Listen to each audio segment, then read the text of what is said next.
It's Wrestling Daft. It is the Marks. We are back after a week off. Apologies for that. I was a wee bit under the weather last week, but I'm feeling all right now.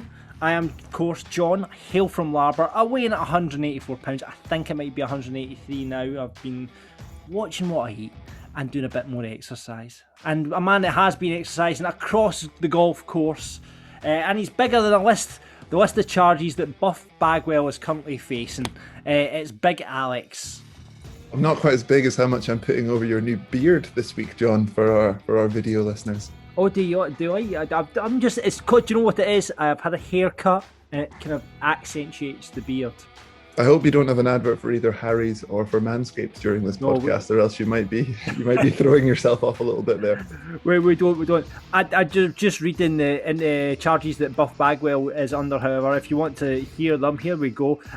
Misdemeanor driving under the influence of drugs, misdemeanor open container violation, 4 misdemeanor charges of hit and run, misdemeanor speeding, misdemeanor failing to yield when entering intersection, misdemeanor giving false name, address, or birth date to law enforcement officer, 3 charges of following too closely, misdemeanor reckless driving, misdemeanor driving within a goer or median or emergency lane, misdemeanor duty upon striking a fixed object, misdemeanor driving on the wrong side of the roadway, and misdemeanor license to be carried and exhibited on demand.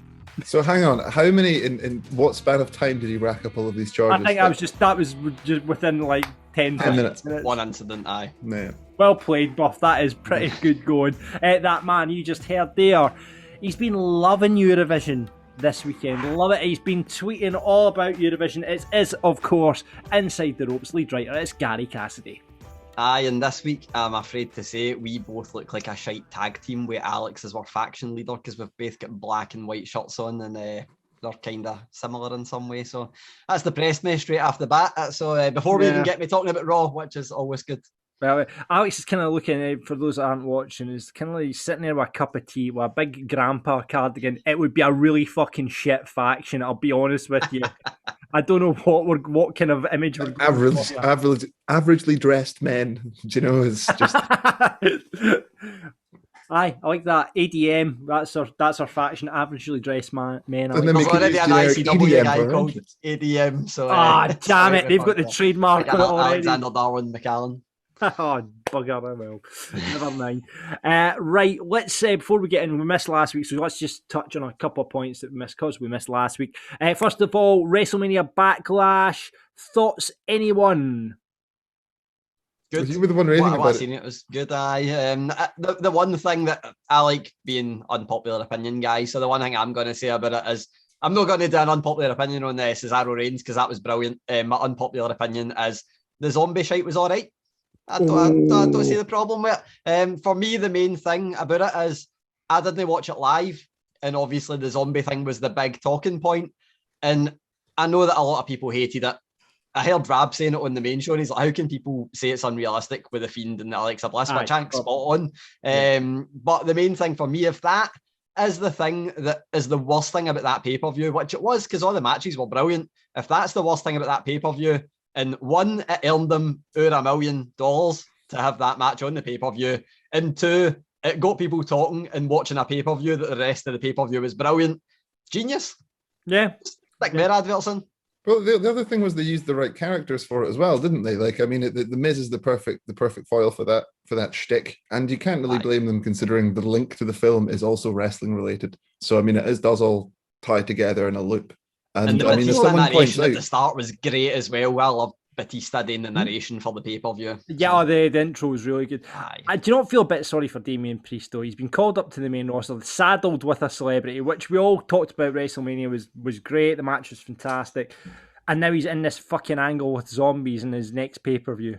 Honestly, I think it's brilliant. I'd prefer he was doing that than what Keith Lee is not doing. So, there is that. I think, and I honestly think the guy, because he's done the Bad Bunny stuff and because he's done this, he's got away with both without looking like a comedy character. He's thrown tomatoes without looking like a comedy character. I think that now has shown that he can be a serious guy that can still do the comedy stuff without being made a joke. And I think he will end up quite high in the card going forward. So. Yeah, he's lucky it hasn't. That he's right what Gary says, and he's not the type. He's not his character hasn't transitioned into a joke. Like he still has reputation, and totally agree with that. Very good point. Yep. good matches on the card as well. I thought the tag match, and it was just a shit. I thought there was some brilliant stories told on the pay-per-view as a whole. I thought, Ray and Dominic winning the tag titles, and it's just a shame there was obviously no audience there for them. But I thought there was a really nice story told in that match. It was also long overdue. Yeah. Very long overdue, but I'm glad it happened and the story was nice. I was a little bit fearful that it was the most predictable story, and I always say predictable is good when it is good. But I was a wee bit fearful they were going to do all that and still have Ziggler and Rude retain. But obviously they did this, so it was fine. Well, it comes back to what John said there about the crowd. It's as if they've had a year to wait. It's why have they pulled the trigger now if they really wanted a crowd for it when SummerSlam is not that far away? Money in the Bank's going to have fans as well. Yeah, so exactly. So it seems they've maybe got past the stage of saving certain things for a crowd. Although I did read this week that obviously they're saving Edge for a crowd. So everything I said is probably not. And Sasha Banks is also advertised, and John Cena is rumoured. You mean John Cena, the new host of Total Wipeout? John Cena, who offended the entire nation of China and then had to apologise in Mandarin. Yes, that same John Cena. And is it a potential match of the year candidate, gentlemen? I am putting towards you Cesaro versus Roman Reigns. That was a fucking great match. It was brilliant. That was Gary side. Gary, you can shove by Gary, guys. You just shat on. Yeah, my match of the year, I think, is still Belair Banks. I think that was brilliant. But also, I would say that Reigns has been involved in a fair few of them as well. Yeah, Walter Ciampa, Walter Rampage. I think there's a load of brilliant matches. I mean, quite a lot that was on that WrestleMania week would be up there for me, and that's before we even look at AEW. So I don't know. I hate match of the year candidate now because I think there's always about 10 match of the years every year now. So, but match of the month, definitely match of the month. Definitely match of the month. And obviously Bobby retaining, which is going to be interesting to see where they'll go with him next. Do you think it's time that Drew stepped away from the title picture? Aye. Could you two handle it though? Because every week it's when should Drew get the belt back? So I'm not sure if Scotland as a whole could handle it. I really want him to be moving on to SmackDown and challenge. I put him back in the title picture, have him challenging Drew McIntyre, challenging Roman Reigns, because what they done last year, their match was brilliant, and I think there's a program to be told, the story to be told there. But at the same time, I wouldn't mind Drew just being away for the title for a bit, because while I love him being in the title picture, I get that people for Scotland might know, and it might be that thing where we are like, oh, we always want him to win. And then other people might get sick of it, and it might be detrimental long run for him. So could I add a small request? Could he get the belt back for the week of the beginning of the Euros for a little bit of Scottish motivation, so he can walk into Hampden with the belt, and then he can drop it the next night for all I care. I just kind of want that to happen before we get crushed for the rest of the tournament. Although you'll be sending a belt to Hampden with custom side plates at the end or the start of July 12th. Let's get too ahead of ourselves, Gary. Andy Robertson, that's what we're here for. Andy Robertson walking out of Hampden with the title, the World Heavyweight Championship aloft over his head, And cool. If England win, the annoying thing is Phil Foden's a massive wrestling fan and has worn the championship belt at Man City celebrations and stuff. So, it's not looking good. Not looking good at all. Right, okay. The other thing that's happened over the big wrestling news over the last week or so was the NXT releases. Run through the names here. There's a couple of standouts. Drake Wurst, Alexander Wolfe, Jessamine Duke, Vanessa Bourne, Skylar Story, Ezra Judge, Kavati Devi, and ref Jake Clemens. And to add to that list, which happened after, was, of course, Velveteen Dream. What are the standout names from that list to you guys? I always think Jessamine Duke, considering how herself and Marina Shafir were always kind of there with Baszler and the 4 Horsewomen versus 4 Horsewomen dream. I mean, I know she was very green and they never really developed, but I just thought that was one they would have kept around for the 4 Horsewomen dream. Or the 8 Horsewomen dream, is that what we'd call it? Jessamine Duke's an odd one because I don't know if she's gone completely, because she was doing stuff with up, down, down. So I don't know if she's still contracted in that way, and it's maybe just her in-ring contract is gone. Have WWE taken full? Yes, because they've taken control of all third-party socials, so they'd now own up, down, down, up. It's an odd situation, but I know she was doing a lot of work with that, which is why we've only seen her in the ring. But for me, the standout on the wrong end is definitely Velveteen Dream, because everybody was expecting it. I'm not on the wrong end of them getting rid of him, because if he's guilty, it's definitely right to get rid of him. But that's a standard just because everybody's been waiting for it to happen for the best part of 2 years. Yeah. He put out a lengthy statement, which I know we're probably not going to be reading a lot of, but the wee bit that came for it was, I didn't address these because I was keeping kayfabe alive, and it's like, either that is the most like ill thought out thing ever, or it's the worst excuse ever. It's one of the two. But the actual standout ones for me would be Kavita Devi, I think she's called, because she had a ridiculous amount of views on YouTube for a Mae Young Classic match, and I just thought they're going to take advantage of that as, first Indian female performer in the company, or that kind of thing. Brandy Lauren, I think, is Skylar Story or Ava Story, because she only got hired last year. She was in a match on Raw Underground, and then she was one of the hot tub girls with Damien Priest, and she had a big future ahead of her. She's gone, and then obviously the one that we need to mention is Alexander Wolfe. Yeah, biggest miss that WWE are ever going to have is what we're obliged to say at this time. But I got to speak to him, and that chat, I believe, will be later on in the show. It certainly will be. We'll catch up with Gary to see what he had. We're always still on the NXT releases. How do we feel about the rumours that potentially NXT UK is next on the chopping block, with the UK furlough scheme starting to wind down a little bit? It's just all just sheer speculation. It's a bit of an odd one, because whenever this has came up before, the thing that I've always been told is that the UK contracts are so low, because obviously they don't involve touring or anything like that at the moment. Like, the base rate is just they turn up for tapings. I've always been told that's so low that it wouldn't really make a dent in any finances anyway. But at the same time, things change, and obviously people, employees have lost their jobs in WWE, so maybe it's a thing. I don't know. I don't know how much it would affect anything, because I know that WWE, in terms of the UK, use a lot of non-contracted talent anyway. Yeah, it'll be interesting to see. I mean, obviously, when we get out of this, there's money to be made, I guess, with NXT UK, because you would go and watch an NXT UK touring show if it turns up at a Braehead or what have you. Some great talent in there as well.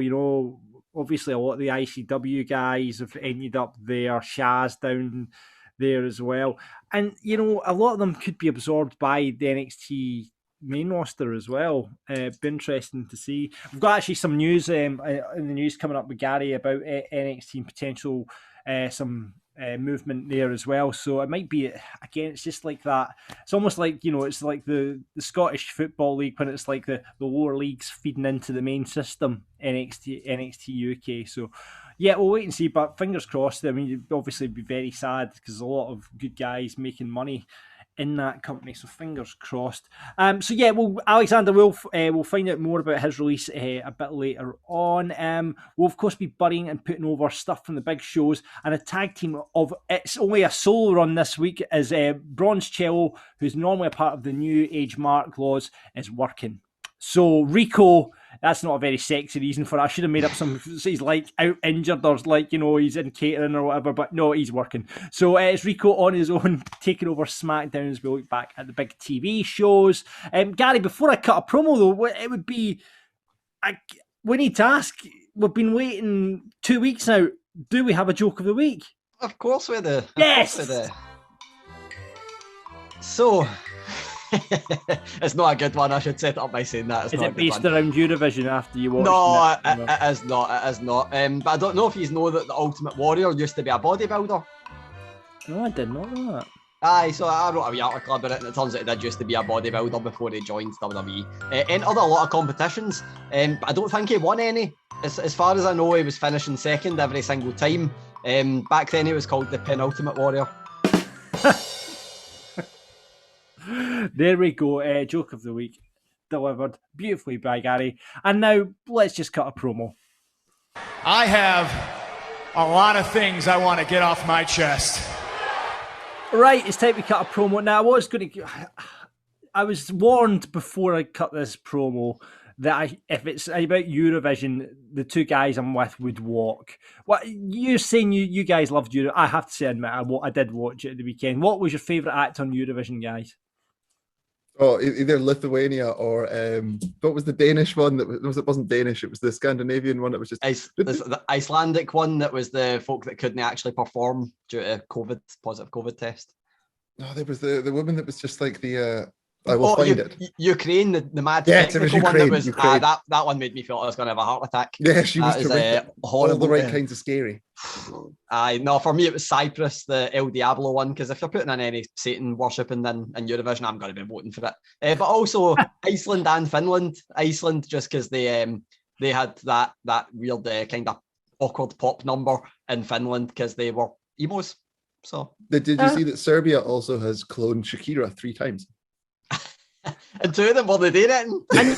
And May Young Sun, was it France that had May Young Sun turn up? No, it was Germany with Germany hate. And Pitbull was in it. Why the fuck is Pitbull in the Eurovision Song Contest? No, Florida. You're thinking of Florida. I don't know the difference. And was an enhancement talent as well. Done the job, something awful. I know. Florida do the job at Eurovision. Brilliant. Right, but yeah, no, I'm not going to cut a promo on Eurovision because I got very drunk and quite enjoyed it on Saturday night. So what I'm going to cut a promo on, however, is Goldfish. Right? I've got 2 goldfish, okay? Now, in the meantime, we bought these goldfish. Now this is going on 4 or 5 years. Now, they're just useless. Goldfish are just useless, right? They're nothing but a pain because you have to clean the tank, you have to do everything, and they do nothing. They just float about and just go bob, bob, bob. Now, these were a short-term solution in the pet department for my children. In the meantime, in 4 years, we've got a dog now, so we've got a dog. I love the dog. The dog's the best, Barney. Such a handsome Labrador, beautiful dog. Anyway, the goldfish are still alive. And they're like... But that's an accomplishment in itself, because when you say 4 or 5 years, I'm like, how the fuck do you get the goldfish longest surviving goldfish. I have never known goldfish to survive as long as this. I don't know what I'm doing right, but they're still alive. And, you don't want to... I don't want to see anything die in this world, but, goldfish have a lifespan, and now I've got the dog. We don't really need the goldfish. Alex, would you like to have a goldfish for you? No, I've got 2 and I don't want them either.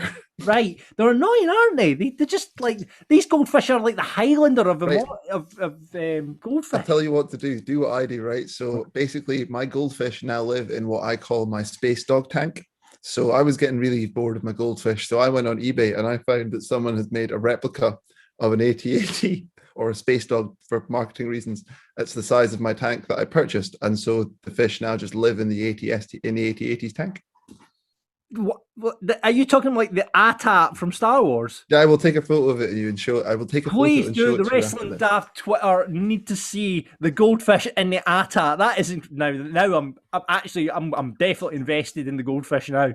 Although I heard that they've all got the same favourite wrestler. I heard they all love Bobby Fish. You've had your joke moment, Gary. This is my moment now. Anyway, goldfish, get in the bin or down the toilet.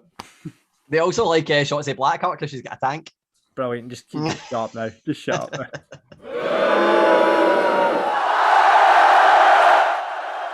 Is that part of the show where we look back at the big TV shows of the week as we bury and put over stuff from them?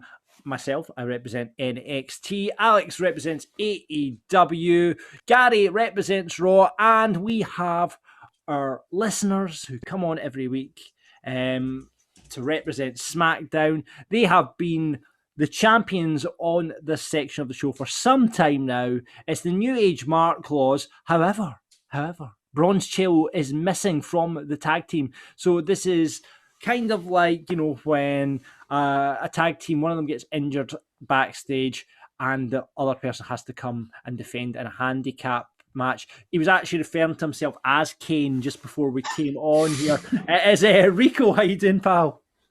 All right, embarrassed now, but thanks for that. I feel like I have to put out a challenge, throw down a gauntlet. I know a lot of listeners are from Glasgow, so you want to come and beat somebody who thinks salt and sauce is far superior to salt and vinegar. Come on, challenge us. If you want a shot at the title, it is there for. If you want to be our guest man every week, that's the challenge being thrown down. I have to, however, say I'm a salt and sauce guy, man. I'm with you. I am a salt and sauce guy. That the two over there will be shaking their heads in disgust. Do you like chippy sauce though? I'll have it either way. It's not my favorite, but I like my chips European, mate. So you'll just be. Oh, so you'll be mayonnaise, isn't it? Yeah, I'm a Belgian guy. Yeah, I think the chips are the worst part of a chippy. In all honesty, usually I'm like pizza crunch guy, so I'm full Glaswegian, which is even worse. do you go for a full pizza crunch supper? Oh, aye, pizza crunch all the time. That's nothing beats a pizza crunch. If you're gonna do it right, do it right. Quite right. I'm the king rib. I quite like a king rib, but it's not chippy daft. We'll get back into the wrestling now. So this is just like Rico being here because Chips has burst out a Chips, Cheese and Donald Meats faction and has gone so long. This is true. There we go. Tie it back in. Well played, Gary. Right, okay. Let's kick off then with the shows. And I always keep forgetting it's back to me because it was last Tuesday night.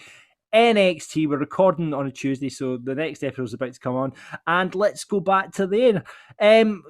Lots of good things to talk about. Good show overall. We had Bronson Reed picking up the North American Championship. We had the kind of debut of Hit Row. Another excellent showing from Sari.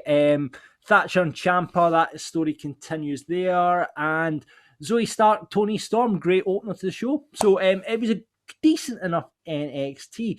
First, as you know, as is now tradition, we have to go to Fashion Corner immediately, and we need to put over Robert Stone's purple fedora. He was wearing a fantastic purple suit, complete with a purple fedora. So, digging that. Not many people can pull off a hat, like, for example, Kyle O'Reilly. Robert Stone's is certainly a man that can pull off. Because it's just heel, isn't it? It's just heel. A hat's heel. Hat equals heel. Particularly when you call it a fedora, because no good guy wears a fedora. That is just, exactly. It's just not a thing. Hold on. It was the man from Del Monte. He was a good guy. Still. I don't know, because was Del Monte not done for some kind of like poor ethical trade things? Like Del Monte's, it's giving me Nestle fucking vibes, man. That's so you're trying to say the man from Del Monte's heel? Oh, he's Googling away. Right, okay, we're going for the man. Where do you stand in the milk tray, man? Is he heel as well, or is he face? I don't know what the milk tray man is. Oh, sorry. I was going to say, I only remember that from watching old adverts in an advertising class in uni, so I don't even really Right, okay, sorry. I've sort of been around people's houses and gave boxes chocolates. Of milk tray. I feel like he was a heel. He's probably a home wrecker. Well, I'm just trying to think of other famous. See, I'm at an age. I'm playing to the wrong audience here because I was going to go to the Nescafe advert and the guy that comes round for coffee and stuff, but we won't get into it. Anyway, Robert Stone's hat, fantastic, loving it, and going to put over Gargano's new gear as well. He's wearing a kind of blue and yellow ring gear. It's probably an ode to some sort of computer game or Dragon. It'll be an X-Men reference. Wolverine was the first thing I was thinking. Yeah, it was probably Wolverine. So yeah, loving that new ring gear from Gargano. So and he was in the main event. But yeah, let's start with a quick put over, and let's put over Everrise. Their banter's fantastic. I've not seen what they do on their kind of weekly show, which they've kind of been, but the backstage skits and stuff where they just kick about with mugs of coffee and stuff and just get involved. They're really good. They're like good comedy banter. You know, I don't know where Breezango are at the moment, but they're kind of a good comedy foil tag team.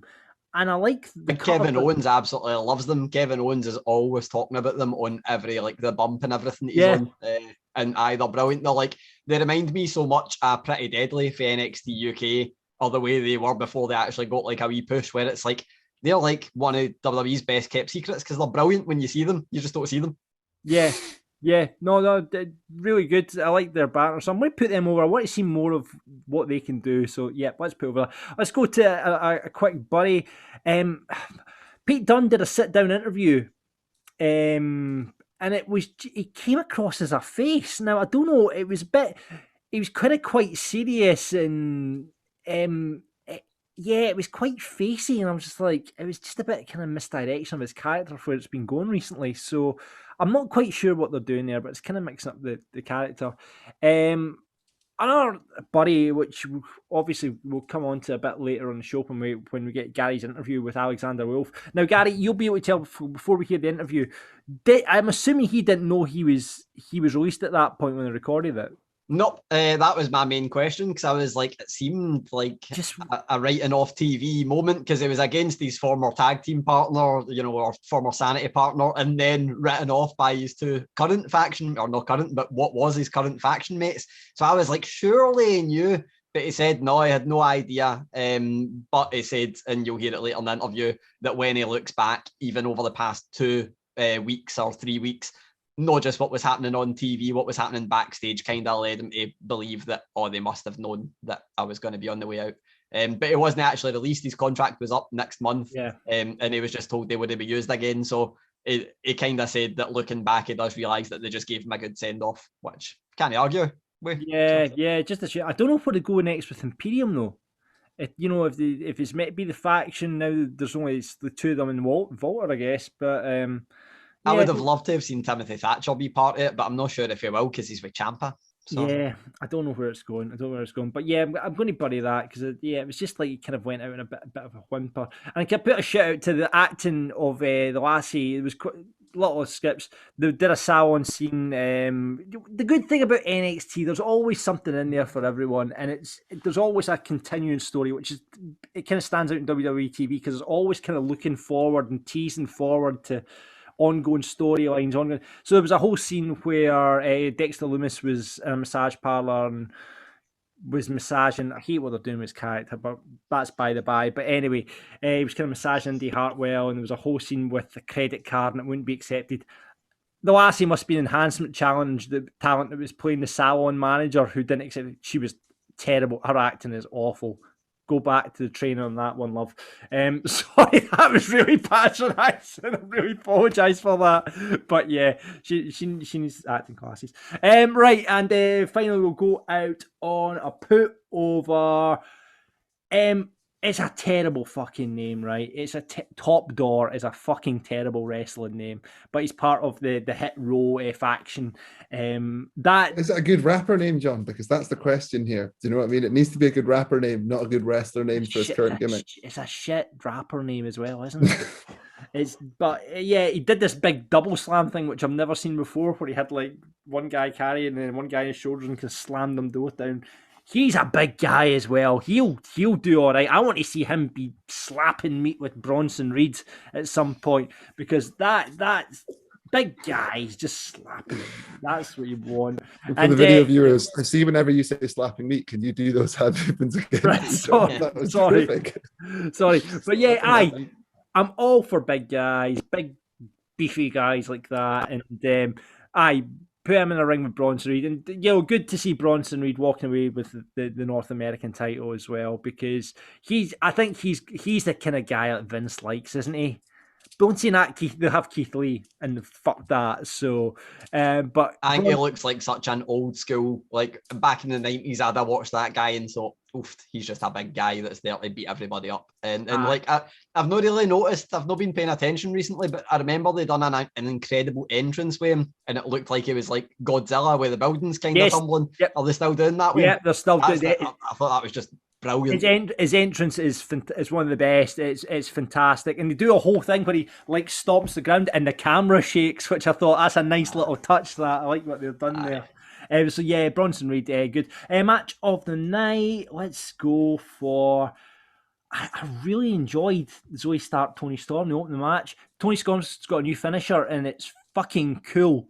It is. I don't know how to explain it, but it's just fucking cool. I've never seen it before. So yeah, the cage match was all right, but yeah, I'm going to go for Zoe Stark and Toni Storm. I mean, Zoe Stark's a real star. I mean, she's on a right kind of losing streak on at the moment, but she's great. She's a real diamond as well. So yeah, Zoe Stark, Toni Storm is going to be my match of the night. Right, AEW time. We're almost at go home towards Double or Nothing. Alex, what did you make of the show? Well, I kind of have a big mishmash of notes since we weren't here last week. And there was something that happened last week that I need to talk about this week. Right. So I'm just going to give a collated for the last 2 weeks or something. I'm not sure. Right, straight to Fashion Corner. Mr. Nick Jackson is so far not just rocking the clothes look, but has also managed to just rock the fuckboy look. There's something about the amount of face that he's pulling that he's just going with the clothes so much. And I like that they've turned that into a storyline, and that we had, of course, John and Eddie steal their shoes at the end of the show. So big up for that. Well done, guys. I'm going to get my one negative out of the way, as I only really have one thing to bury, because the last couple of weeks of Dynamite have just been terrific. They've just kept like a serious roll on from Blood and Guts. Like last week felt like a pay-per-view again. This week, not so much. It was a little bit more down, but they're again obviously building up for another big Dynamite this Friday before Double or Nothing. So only negative for me, this fucking wrestling logic of if nobody wins the match, then nobody qualifies for the heavyweight title shot, and because the match was a draw or it was disqualified. Why is this always a trope that's always used? It doesn't make any sense. I want to call back to that time that we all thought, or all of yous thought, that it was a dead cert that Pac was. No, and I was like, no, maybe a triple threat. I did backtrack on it, but let's forget about that bit where I backtracked and said I predicted. Right, well, yeah, you can go back, listen to the last March podcast to see that. So does that actually then? What do I want to bury more? The fact that they did something unpredictable, or that I don't like what they've done with it? No, I think we're worse off that we thought we called it, and we've actually been played with a lot of storylines. So looking back, that's more of a self bury. Damn you, Gary, and your logic. But on to the positives. So I want to put over how well, or just the quality of the promo work that's been going on in Dynamite so far. I couldn't single out a single one, so I've got a list of some terrific people on the microphone that we've had the last couple of weeks. Got to start off with Cody. There's something about Cody, that microphone, and Daly's place, and the tears that come out of that man's eyes that just hit you. They hit you in the man feelings part, and it makes me want to cry with him. And I think we're all quite like, I'm kind of okay with the Anthony Gogo nationalism ridiculous storyline if we get this just for Cody's big patriotic moment, but I hope they do kind of tone it down a little bit after that. I think, bold prediction, I think they're actually going to make this a Cody heel turn.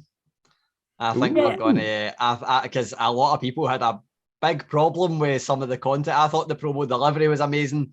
And then when I seen people moaning about it, I was like, oh, maybe they're going to actually turn them a wee bit heel with that, because they went overly patriotic, and some people and had it almost like Cody Rhodes was curing racism in some ways. So I think I'm really hoping to do that, because Ogogo, although he's starting to play up to the heel thing, he's very likable in terms of. Like, was he not putting over the Was he not putting over the NHS in a promo? Yeah, pretty sure. What? That's a face move. That's a face move, man.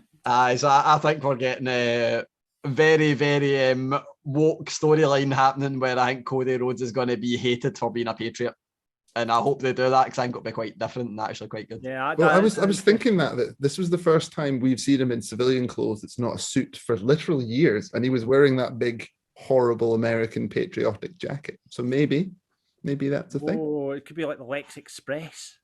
Wow. I mean, there was a bus involved a couple of weeks ago. There you go. A bus. Jericho's been still doing some phenomenal work. I think his quote from this week was, I will dance all over your face and piss all over your graves. Just love it. Terrific acceptance speech. He also did any of you catch his little moment with Malenko? No. So he said, that's good coming from, he said something, Malenko said something like, Malenko said something, he said, oh, that's a compliment coming from the man of 1,000 holds. And then Malenko goes, oh, well, you're the man of 1,004. And Jericho just goes, oh, well, I forgot a few. And I'm just like, yeah. That's a nice bit. That's a nice bit. The Pinnacle was, again, like, MJF's been on form, although I'm slightly confused by that promo that they had when they were all drinking rosé and over dinner, and with the abuse of the waiter and the money. That was a bit much, but the content was there. Rosie's heel, though. Rosie's completely heel. If you drink rosé wine, that's a complete heel move. That's fair. I'd say arguably Rosie would be the tweener, would it not? That's true. But yeah. So what we're saying is red wine's heel, Rosie is the tweener, and white wine is the face. Well, I think it was actually personal preference, because I'd imagine that flips depending on if you're a red wine or a white wine. I'm a red wine kind of face guy. That's, but I could see it being heel anyway. But anyway, sorry, if you drink Rosie, that is. In fact, Rosie's the heel. Rosie's the heel. Everyone has either white wine or red wine preference. Rosie's the heel, man. Nobody likes rosy wine. moving on from that. Speaking of action, now we'll use it as a segue to go into Miro's lovely new red shorts. But yes, I think Miro's been showing that he has some character development, and he's been pretty good on the mic. I've quite appreciated Miro. He's got a character again, and he's feeling like a gruff big man. Someone that's not playing arcade games, hopefully. That was the gimmick. Here's the other one who's terrific recently is Lance Archer. Now it's coming from a fact that they're bringing him out with Jake, and Jake's not speaking, so you can tell that it's like a year and a half's worth of development work with Archer is finally paying off for them. So like it's terrific. And then I learned who the Varsity Blondes were this week before their match, all from promo work from themselves again. But the big one for me was how good was the Britt Baker sit down interview with JR? Absolutely on the money, absolutely terrific. So it's just been great from start to finish. Great. Can't wait for her to become a women's champion at the end of this week. Exactly. Oh, bold prediction straight in there. I don't think it's bold. I think that's like the coldest take we're going to have on this. Yeah. But the main thing I'm here to put over this week is SCU. Now, want to just take you back down memory lane. That as far as someone correct me if I'm wrong here, but I believe the modern day association between Christopher Daniels and Frankie Kazarian actually came from the AJ Styles Claire Lynch storyline all the way back in TNA many, many years ago. And then that ran through them being bad influence in TNA. They then went into ROH as the Addiction, or those two are flipped the other way around. In that run, Christopher Daniels wins the ROH World Championship, with Kaz being instrumental in that as well. When Kaz joins the Bullet Club, then comes back. And then they, of course, bring in Scorpio Sky to form SCU, get him over, and it all leads to their big final match against the Bucks. Terrific match, terrific storytelling, and I thought it was a really fitting end to such an important tag team to non-WWE wrestling, and how good they have been and how important they've been to each other's careers over the past number of years. So I have one annoyance with that, and it's that the production yet again just completely missed the end part. Yeah, and it's like it's such a big moment. You don't do after the break going back to it, because you know what's happening. You've booked the show. So I wish it had been the main event as well, to be honest. Mm-hmm. I mean, I know that it was up against Darby versus Miro, so it was Miro winning the TNT title was the main event of the show. But so I mean, and Darby has been on that run, and it's the TV title booking. It makes sense, but at the same time, I would have preferred this deserved to be a main event. Yeah, even on a pay-per-view, Alex, because I mean, like you say, you know, they deserved their kind of moment in the sun, you know, and like splitting them up, like Gary says, there was kind of they cut away from it and then cut back. Yeah, just nah. And also, even though different amalgamation of people, they were the inaugural AEW tag team champions. Yeah, exactly. Scorpio Sky was one of them, but it just seems that they've been so intrinsic to the history of that AEW division, so it just seemed a bit of a weak finish. But at least it was one hell of a TV match. I enjoyed the match. The actual finish before them missing the camera was, I mean, blood pissing out of his skull, like something awful was like making me feel sick watching it. So it was, oh man.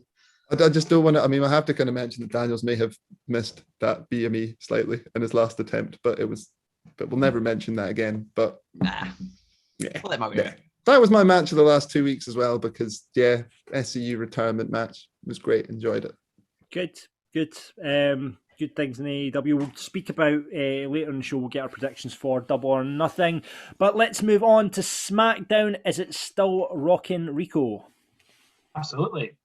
Yeah, it's still just a great show week in, week out, I think. There's storylines that are progressing. There are more faces being introduced. I don't mean faces as in like good guys, just new wrestlers being introduced to the show each week. But obviously, I'm going to start with Fashion Corner because Bronze. You're being forced. Because Bronze isn't here. I was kind of heavily relying on him having some good insight into fashion putovers or faux pas this week. I only really had that Seth's jacket was cool. I thought this week I even liked Bailey's hair. So I had to draft in my wife to watch the Champions Parade from the start of the show, just to kind of look at who's got what going on. So her comments on Commander Aziz, his hair looks like he's glued all the hair from the bath plug onto his head. His clothes look like a pair of curtains, and he looks like a Street Fighter rip-off character. I Bianca can't argue Belair. with that. Good. Very on the money. Sorry. Yeah. Oh, okay. Right. Bianca Belair, hair cracking, very wrestlery. You probably all agree on. And my favourite comment that she had was that wee guy in the YSL t-shirt, Rey Mysterio. Aye, him and his friend, his son. Oh yeah, him and his son. Yeah, they look like someone's nephews that got lost. They look like they're both going to a house party and just a couple of plain Janes. So that's fashion. Poor Rey Mysterio, one of the greatest luchadors of all time. Who's also known for some of his attire, and also likes to rock his Louis Vuitton fucking mask at times. So you can't call him a drab wrestler, a drab dresser by any stretch of the imagination. I do like this new feature of getting wives and girlfriends to watch the wrestling and getting viewpoints on each thing. So you've had your turn this week. I'm going to get my wife to do next week for this, and we'll see where we go for the next couple of weeks. Because this is it's an interesting new take. Are you going to get the same response though when you ask her to make you a cup of tea? That's the real question. No, I don't know. Well, when we get on to you, Alex, you can get your next Tinder date to do it for us. No, I'll get the cat. Sorry. Let's continue with SmackDown. Rico, what's happening? What's the bunch of put-overs? All right, I'm going to start with a put-over. I understand this obviously could be a little bit divisive as well, but the entirety of the King Corbin and Shinsuke Nakamura match from start to finish was about as sports entertaining as you can get. So King Corbin coming out without his crown because Shinsuke Nakamura has stolen it. I thought this was going to be just a kind of give me my crown back, and they would chase each other back and forth, and it'd probably end up a pay-per-view, and that'd be that. However, when Shinsuke Nakamura was coming out, good old Rick Boogs from NXT. But you might not have seen him before, but he had a few matches back in the day where his gimmick was just screaming really loudly and winning a few matches. But he came out and he was shredding away a guitar to Shinsuke's entrance music. Thought that was great. Then while he was doing that, Pat McAfee was shredding an air guitar in Michael Cole's face, and Michael Cole looked really uncomfortable. And Pat McAfee looked like he was having the time of his life. So again, another point for the put-over. Everyone was just getting really excited. Went to commercial, match was back on, and the whole thing just felt like a bizarre fever dream. Boogs was shredding on the outside to cause Corbin a distraction. Shinsuke wins with a roll-up. Shinsuke and Boogs leave wearing the crown, and just it's like a 10 out of 10 pro wrestling segment for me. Really enjoyed it, and it's nice. It was nice to see a little bit more added to what could have just been a kind of "give me my thing back" feud. So hopefully Boogs is involved a bit more. I'd like to see a tag team now between Shinsuke Nakamura and Rick Boogs. But it's interesting because he's not been near NXT in so long, and no, but it was on the Old Spice adverts. That's right. And he won the 24/7 championship. That is correct. But the best thing about him is, I don't know if any of you will remember, back when the Performance Centre guys were in the crowd and in the Performance Centre, I believe it was Randy Orton was trying to choose his stipulation to face Edge that ended up being a last man standing match. And it was like, I wonder what stipulation to choose. And someone that I later found out was Rick Boogs shouted, "Eye for an eye match." And you could hear him still have a job. But I think he's absolutely brilliant. But he's not been near NXT, but he's amazing whenever he's on. I do like one of these guys that's kind of, he's probably more entertaining than a lot of the guys on the NXT roster, which is why he's been fast tracked, because that's half of the point of Raw and SmackDown is just to be entertaining, whereas NXT is very much, it's wrestling heavy. It's the sort of the proper wrestling mark show, I guess. Yeah. But I love that we've now got to the point where, we've had, obviously, Alberto Del Rio with his personal ring announcer. Now we've got Shinsuke Nakamura with his personal guitar player. Love that, doing his entrance. That's brilliant. Whatever happened to Ricardo Rodriguez? I'm sure he was in NXT for a while, started a faction. He's where the Ascension came from what I remember. He's still doing stuff, because on Twitter I remember he posted some kind of interview where he mentioned having Bret Hart's last match, I think it was. It was part of like a 6-man tag that was like Bret Hart's last match, and they kind of spoke about that. But the best thing is that I love the trivia question, whose Twitter handle is WWE RR, because people would say, Roman Reigns or Ronda Rousey, and it's not, it's Ricardo Rodriguez.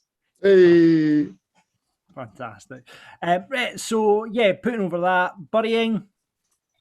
I'm going to bury. Do I get 2 of each? You can have 2, Rico. Go for it. Cool. I've got to defend as if bronze is here as well. So I got really excited when Shayna attacked Bianca Belair after the Parade of Champions. I thought, cool, they've split them, and now Shayna's going to be on SmackDown, but this is going to turn out a buddy super quick. Didn't happen because Nia Jax entered the fray, and then Reginald showed up, and then there was admittedly a good 6-person tag team match. But the reason that Shayna and Nia were there was because they were utilizing the Superstar brand-to-brand invitational they can take advantage of once a quarter, and I thought it was fucking rubbish.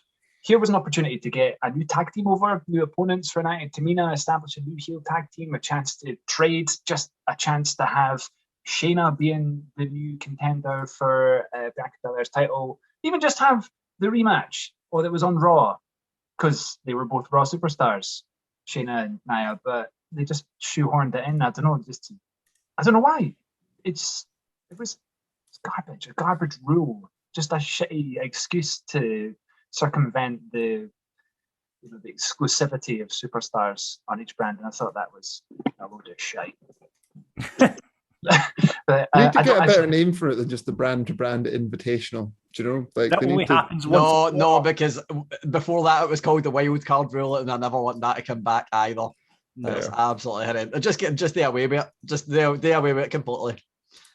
Just trade superstars. Just do whatever you're going to do. Just make it seem a bit more legit than lazy. But, this was the thing. Like, do you remember when they had when they were doing the draft and they had the Fox and they had the USA conference rooms? Can we not bring back something like that and just have a stupid segment and they trade superstars for the evening or something like that? Just have, or Adam Pearce negotiates with Sonya Deville.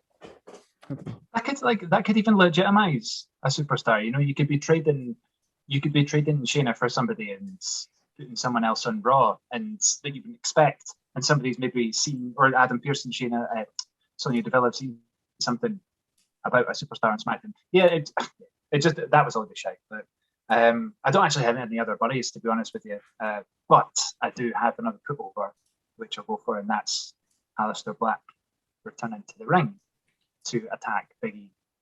That's a feud I didn't know I wanted to see until Saturday morning there when I watched SmackDown.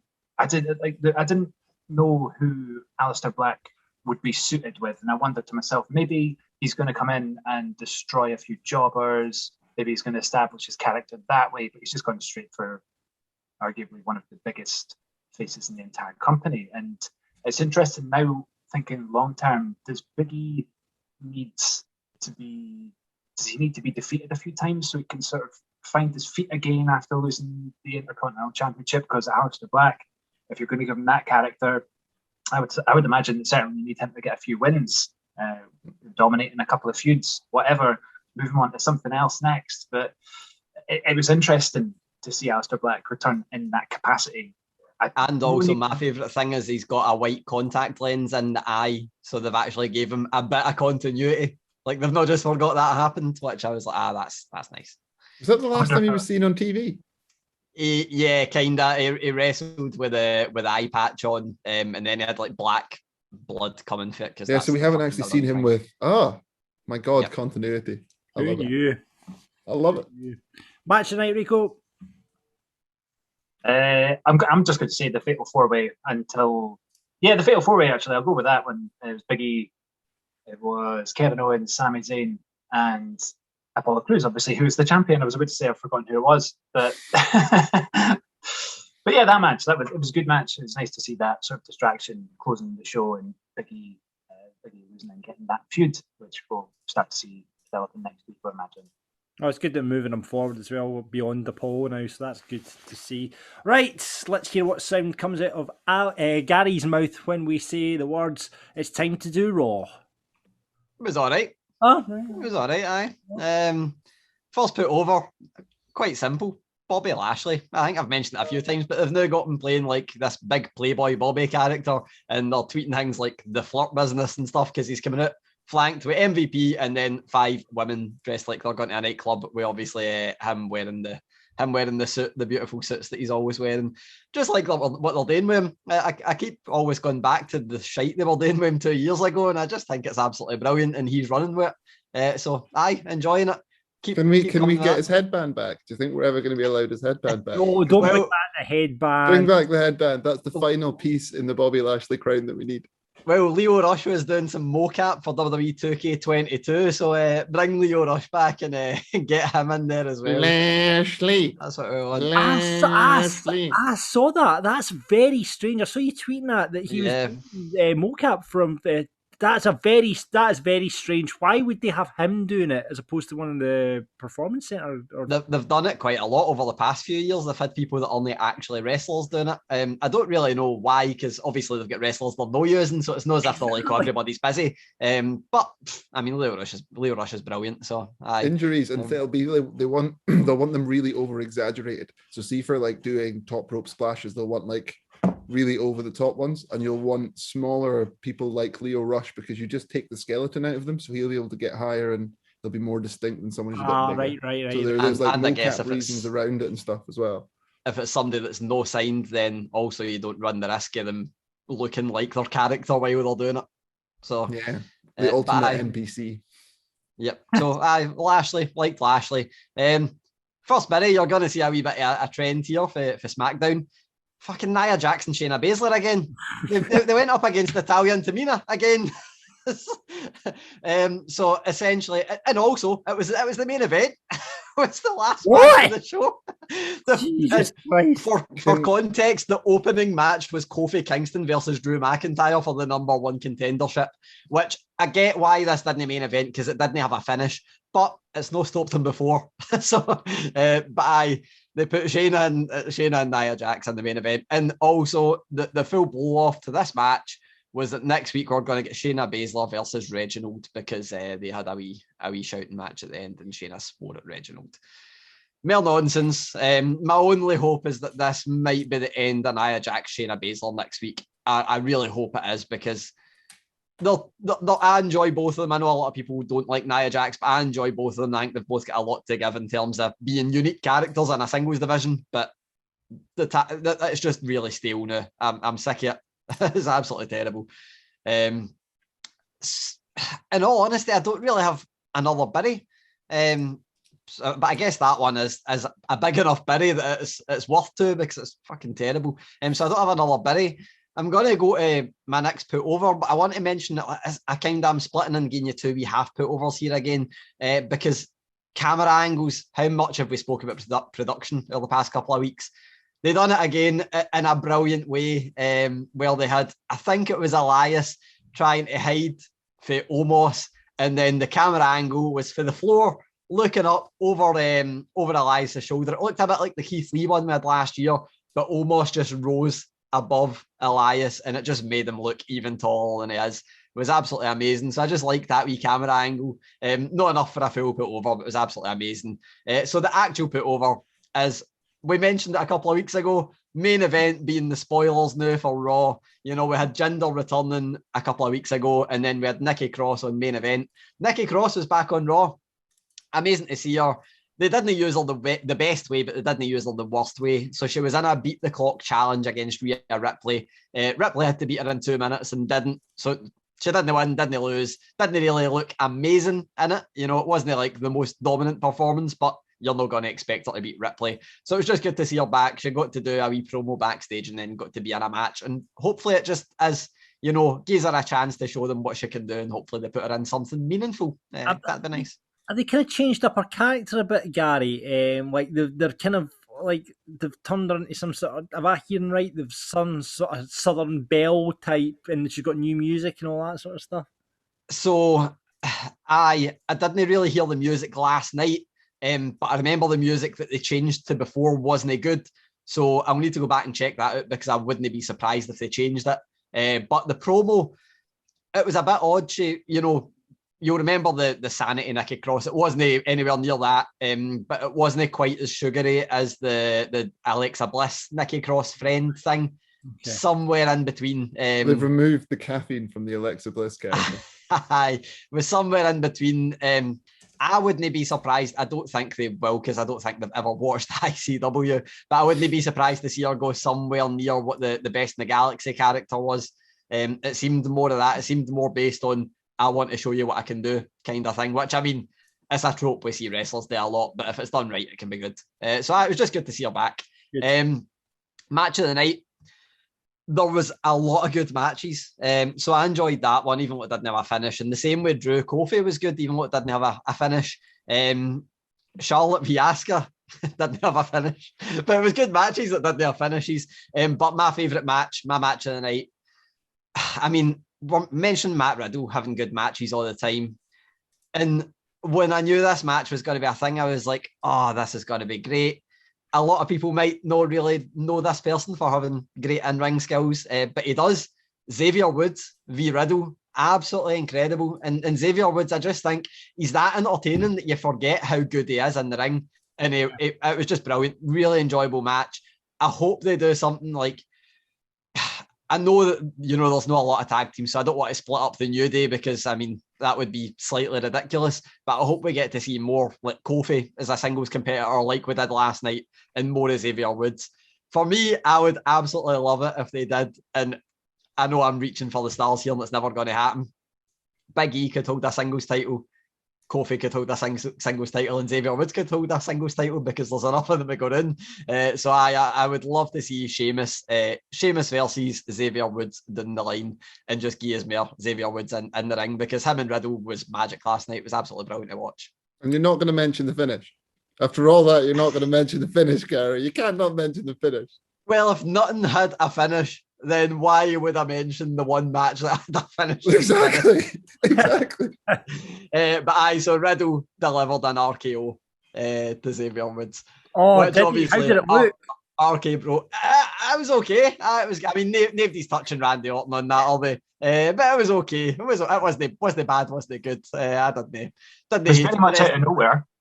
It was unexpected, so that was something. At least fitted in with the storyline. The best move that happened was Xavier Woods done a weird. Well, we done a gorilla press as well, but he done a weird. I actually just retweeted it, so let me try and explain what it was that he done. But it was. He didn't. I saw this. You tweeted it. It was like a suplex, reverse, and then back at It was like it was. It kind of pulled Riddle up. Riddle put the knees on Xavier Woods and kind of pulled him up for a lying down position into a suplex. But just brilliant, really entertaining match. I want to see more Xavier Woods in the ring, and I know we see him a lot in single in tag team action, but it just feels different when you see him in singles action.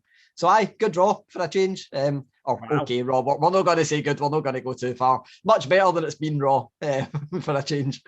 And of course, it probably was rewritten as well before, Same rumours came out that apparently up until like 45 minutes before it, they were still writing it, but it was good, so I'm not going to complain. I don't understand why people think that's rumours nowadays. It just happens. That's just how it is. That's just life now. It's just how it happens. Exactly. Brilliant. Well, thanks for that, boys. A good roundup this week. Rico, thanks for taking it on your own. You are the new Kane. Hopefully tag partners back next week, or if you want to challenge him, you can get in touch with us via Twitter, and that's where also you can get your buddies and put-overs in for Rabbit and Grado on the main show this week. You can do that at Wrestling Daft on Twitter, Insta, it's Wrestling Daft Podcast, or just plain old Wrestling Daft on the Book of Face. So it's interview time on the marks. Gary brings us big interviews to the table. We've got a couple on the horizon. We've got Big Cass, Gary, caught up with him. We've also got John Moxley speaking Scottish. I will have him trying to guess what Scottish words mean, which was good fun. Fantastic. Well, we'll have them in the next few weeks or so. But you were lucky enough, and it was quite relevant. You caught up with Alexander Wolfe not long after he got released from WWE. Literally 2 days afterwards. It's one of the ones that, most wrestlers, particularly the NXT releases, they essentially have a month before they're back working and able to work elsewhere.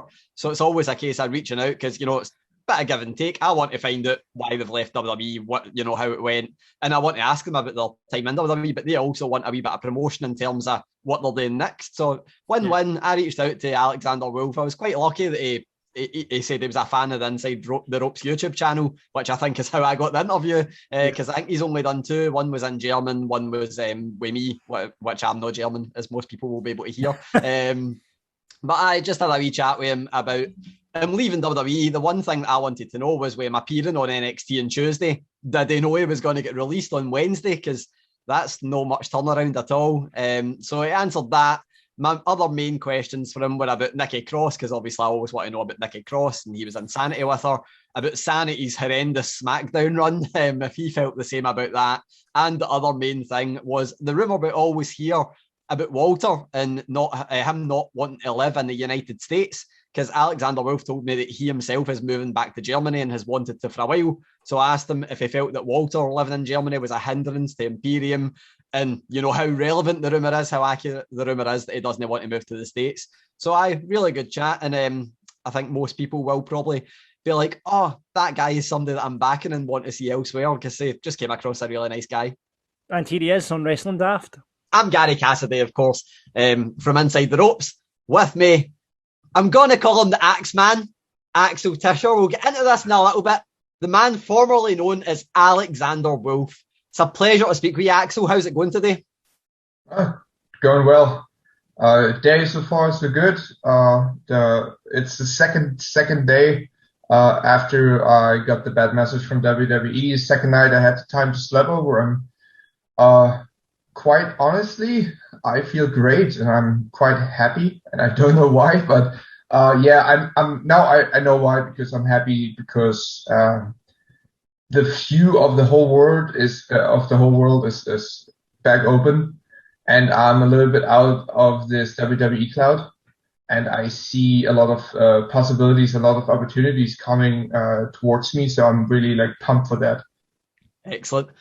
I can see you're in a good mood. I'm going to try and not bring it down too much. I'll try and keep you in that good mood. So I dare you. We'll try and keep it positive.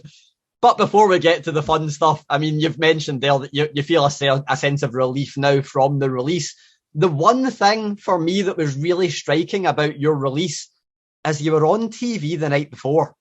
So that is the bit that, for me, I feel like the first thing I need to ask is, did you know on Tuesday? Was there any sense that the release was coming on Tuesday, or did it come straight out the blue? When did you find out? No, nothing at all. And after it happened, it kind of made sense what happens 2 weeks before, not storyline wise, more like backstage wise. But it was weird. First off, that was one of the most things what sting me, what really sucked, was the way it was. I mean, it's a send off, and of course it has to happen somehow. But for me, I get the whole point how they did it, and it's better that than just disappear without explanation. And I'm happy that I could do it with my best friends. So I had the match against Killian Dane and just probably get the send off from 2 of my mates, which I'm very good and very there's 2 of my friends. They could give me their farewell for that, and I'm happy for them that they had the chance to give me that. But on the other side, it was very weird. It was that, so now I hear a lot of reports. It has happened 3 weeks ago. And it explains a lot of things why, they kind of stalled the storyline, because usually, they plan the match and then they Triple H plan, no, let's do another angle and let's go the next week then. And for me, is in general, they not give you a lot of heads up with creative. And I'm just speaking NXT. Don't know how it is right now up there, Raw, SmackDown, but they don't give you a lot of heads up, because with Corona and everything, one guy gets tested positive and the entire storyline has to, get postponed in the future. But with me was the thing, I tried to get a hold of Triple H or even Shawn Michaels, and both guys like very busy men. Sean is very busy. Triple H is even more busy with his position and everything. So I kind of like told myself, yeah, if they don't have the time, no need to rush. Because my plan was originally, I want to move back to Germany anyway. Because I have a 2-year-old kid and I want that he grows up with his grandparents and they don't get younger.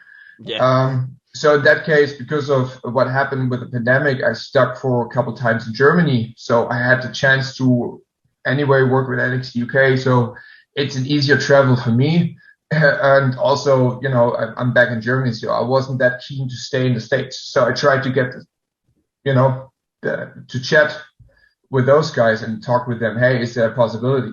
But it never came to that. And for me also was the big question, am I staying with Imperium or you want to do Sanity 2.0?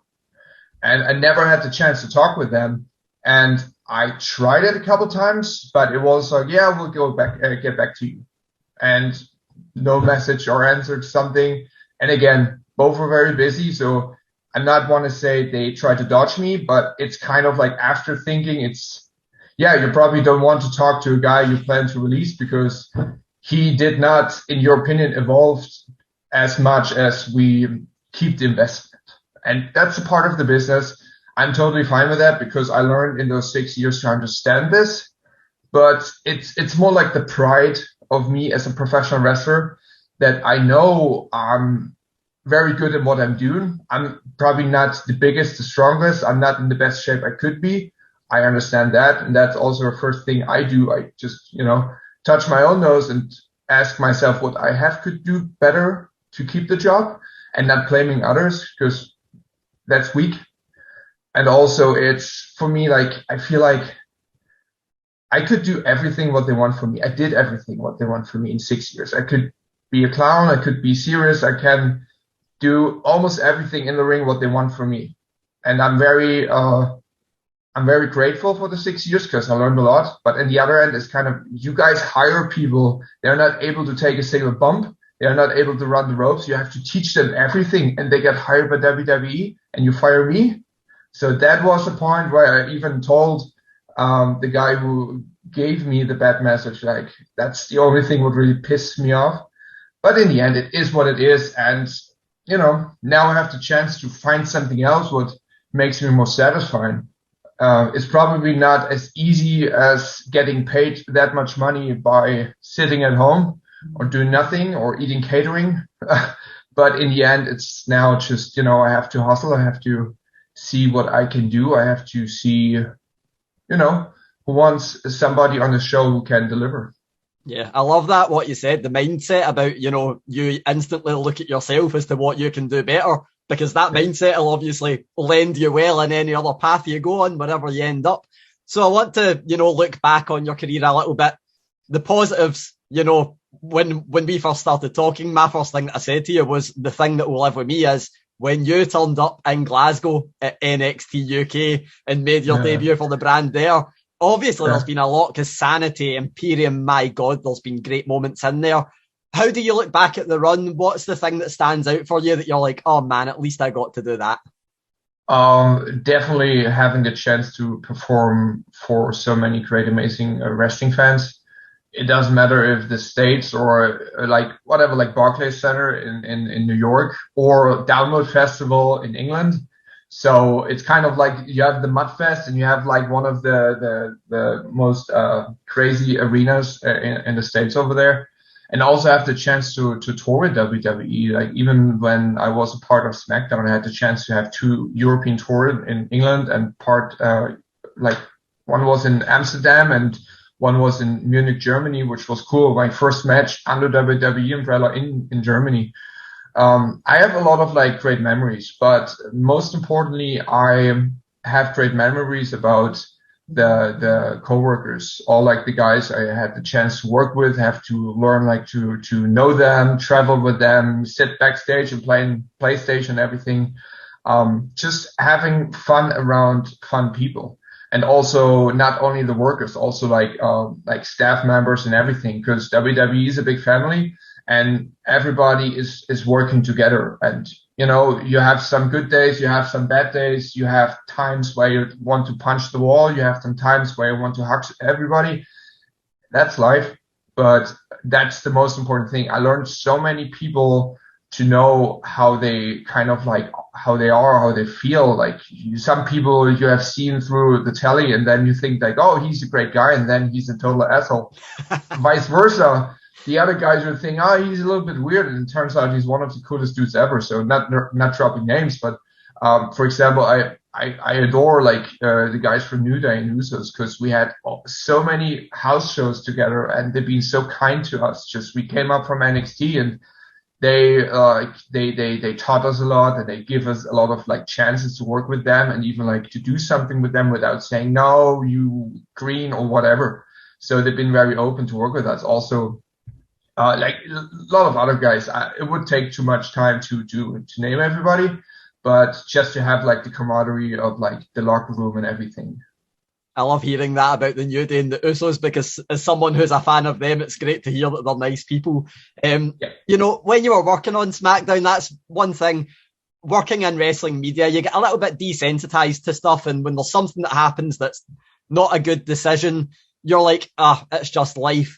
I'm still a little bit annoyed about Sanity's run on SmackDown, because I feel like it was such a huge missed opportunity. Yeah. How do you feel about it? Do you feel the same, or is it like, well, it's just life? I definitely feel the same.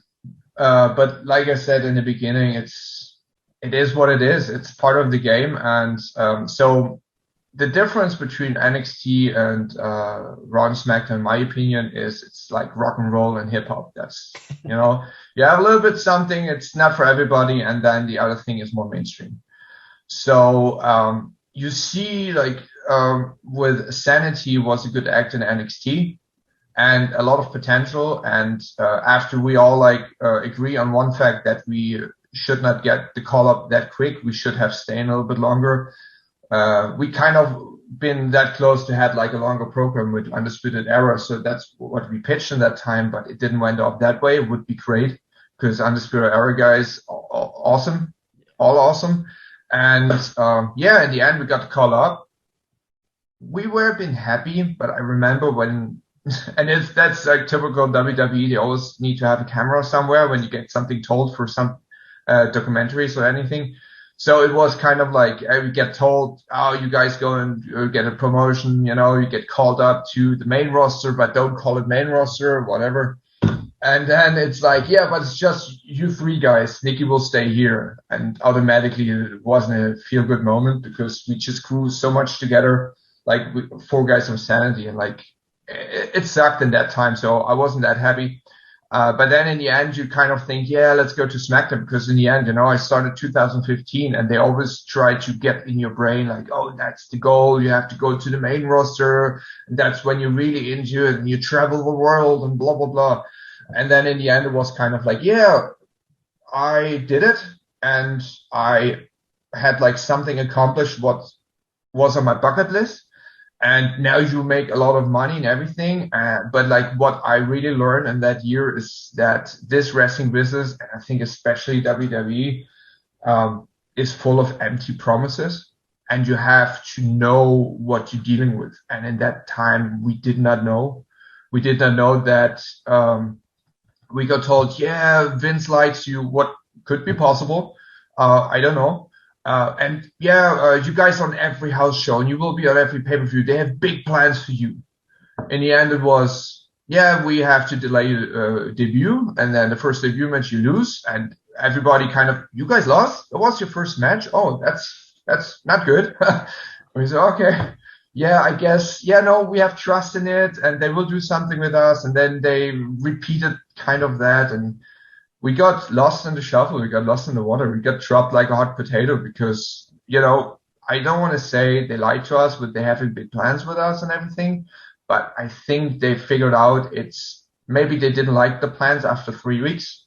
Maybe they figured out that gimmick is not really like something for a PG product. And maybe we just, see what we can do if they maybe come up with something, which we did. Maybe they have we find like a niche where we can just, use them which they didn't. But yeah, in the end, it ended with like a lot of dog matches, a lot of like negativity on our part. We try to stay positive, but it's, you know, you get caught into the, fuck it. That, oh, sorry for cussing. That's fine. Yeah. On you go. Oh, good.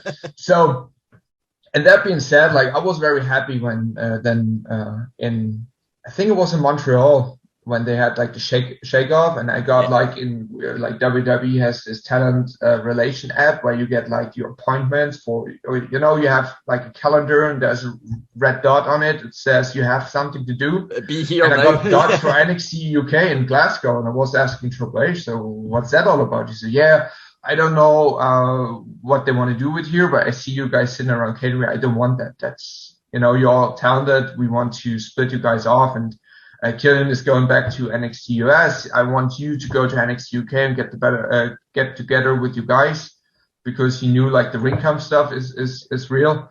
And Eli was staying there because of reasons I don't know personally. I think he wanted to stay there.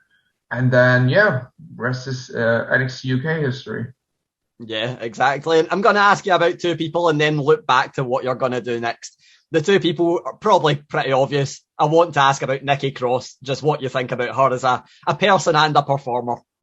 Yeah, sister from another mister. Yeah, she's one of my best friends for sure. One of the most generous and realest person I know in this fake business. And fake business is, we all know it's show, and I still love it because it's 100% like athlete stuff and sports entertainment. But in this business, you have a lot of like fake people. You know, they smile you in the face and they want to kind of stab you the knife in the back. That's how it is. That's, I think, how it is in life in general. But she is, since day one of the most like person like in my life, and also one of my best friends. And again, such an awesome performer and even more better person. And I do not want to miss her like as a friend. So even when I go back to Germany, I'm sure, because she's married with one of my best friends as well. Yeah. So basically both like a big part of my career here. And I really had so much fun times with her on tour and touring together, driving in the car, even before Killian then got signed by WWE. And yeah, it's always fun to be around her. Bundle of joy. Yeah, and they've got the bonus that if you move to Germany, they've got a free accommodation when they come on holiday to Germany. They can just come and live with you for a week and they're sorted.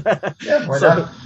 The one other person I want to ask about, and this is, you know, it's kind of, I want to ask about a rumour about this person. You know, you mentioned being in Imperium, Walter being someone that, you know, is a massive presence. And it's always talked about, you know, Walter going to America. And we've seen you guys, you know, go between back and forth. But it's always, you know, Walter doesn't want to live in America.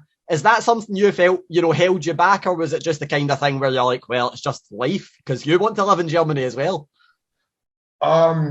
It's not a mystery that he doesn't want to live in America. And I understand this. I had some great 6 years here. I had like the change of culture, because European and especially German culture is very different than the American culture. But so I never had a problem. But he, since the first day, he said, I would never want to live here. I think he had some tours with some WWE shows over and sometimes wrestled for some other promotions at the same time. And he kind of like didn't like that. So, and he's very keen on staying in Germany where everything is fine. And he has this place where he can just, you know, go back to privacy. And he's a very private guy. He's not like an inner city living guy. He lives outside of the country. And yeah, he probably will not move to the States soon, but never say never. I don't know. So, but what I'm concerned, like I spoke with him about like, hey, I want to move back to Germany because, you know, we just spent some time there at 2020 and we figured out it's probably, you know, we had like, we compare like you have life in the States, which is okay, but you know, it's like a medal, you know, you have the good side and the bad side, but like, you know, and it was more balanced in Germany. So I talked with him, he said, yeah, I told you, kind of. It's like the same with, for example, Ilya. He's the same. He does not want to move over to the States at all. And I respect that. And for me, was no choice back in the day. Like 2015, there was nothing. There was some English promotions. WXW was running Royal in Germany, but I took it by a chance, but I had to move. I didn't mind it because I was open for an adventure, but I don't know, like nowadays, if you have a chance to do NXT UK, for example, or even like you want to do something over there, I don't know. But the good thing with Walter is he's such a massive presence, and he's such a superstar. And in my opinion, one of the best, when not the best, in this company right now, who has this like persona and everything, and even without doing as much as some people do and not even get 50% of that. So good for him that he is kind of like the decision maker on that. You know what I mean? Yeah. And I want to ask, you know, we've mentioned that you want to move back to Germany. So I guess, you know, that might be a bit of an indication as to what you do next. I would love it if you said, I'm going to revamp Ring Camp, we're going to take over the world. But what do you want to do next? You know, do you want to go to, you know, maybe work in AEW, work in Impact a little bit, or do you just want to do the indies? What's next? I'm almost open for everything, but it has to be professional. I got some booking requests from some shows in America, and without being disrespectful, it did not look professional enough. And I do not, even if they pay me a lot of money, like if they pay me so much money that I can say, okay, it would be, you know, a gig to take, it would be okay. But I know, like, I have to watch out that I not show up everywhere. Yeah. If that makes sense. And I do not want to sound arrogant or anything, but I had the chance to build up a brand over the 6 years, and I know what I can do, and that I can do something valuable for a promotion. Basically, I will, for now, move back to Germany. It depends, something else flies in. I reached out to some guys I trained with, traveled with, I'm good with, to see what opportunities will come. And then basically, so let's say the rare plan is move back to Germany, settle down. Luckily, I was smart enough to get an apartment already. In the time I spent there, it was like a 3/4 of a year I was in Germany. So me and my wife, we got ourselves a nice apartment and just finished everything, and, you know, have all the stuff ready. So we kind of like go back into an almost like, you know, apartment which is already settled. So I go back to Germany to see what's going on there. And also we have still like this pandemic stuff happening with COVID. So nothing is really open. I hear in Germany they are kind of getting a little bit looser with like the restrictions. But like it will be hard for sure. Right now it will be something like I don't think that really a show schedule is possible right now in Germany. I don't know how it is in the UK. I hear that Scotland is pretty tight right now as well. Yeah. So we'll see what happens in 4 weeks. 4 weeks. That's the thing. Or like in even like 5 weeks, because I will not fly back that early when my contract ends. So we'll stay a little bit longer in the States for some weeks. Then I will fly back, and then we'll see what's up. But like with me right now, and that's an extra thing. I want to like wrestle again. Also, I want to do something like I will not show up and one promotion I've never been like not really associated with. So I have a few promotions. I'm kind of like looking where I'm going with that. Maybe they have a show right there. Maybe they have something where it's when you show up in one promotion, it kind of takes the pop away. So I kind of like seeing like, hey, there's a promotion I worked before, so now they get this. Okay, I'm like my independent wrestling debut is on that promotion. Or you have another promotion, which I never worked, but they're quite big. So I get in contact with them and they say, hey, we want to book you, and your independent debut, your re-debut is at that show. So it depends what comes to, but I don't want to take just the first thing what kind of like gets thrown at me, just to, you know, keep the quality of my work just up there. It's like you can pick your spot now. You can see what comes up. But I love that you've got a plan, but you're happy for the plan to be thrown out the window if something comes along. I had a plan B for a couple of years. That's the thing, because I like to be prepared. And for me, it was always like, what if? Yeah. And what if was in my head, okay, I need to have a plan B. And as soon as the what if happens, the plan B needs to, happen. It's the wrestling news. And we have breaking news. Just as we are recording on a Tuesday evening, now at 5:45, we go straight to our news desk with some breaking news from Mr. Gary Cassidy. What is happening, Gary? Went through the full of Raw for the first time, the putovers and berries, not mentioning this person. Adnan Virk has left WWE. They have agreed to part ways, mutual consent. Wow. WWE thanks Adnan Virk for his contribution, so it doesn't seem like there's any ill feeling there. I think they've probably just realised it wasn't right for the role, as we've been mentioning for the past month. Wow, that is hasn't been the longest. What has happened with that Raw commentary table? Because obviously we had Dio Madden and who else? God, his names just escaped me. The guy who's on NXT now.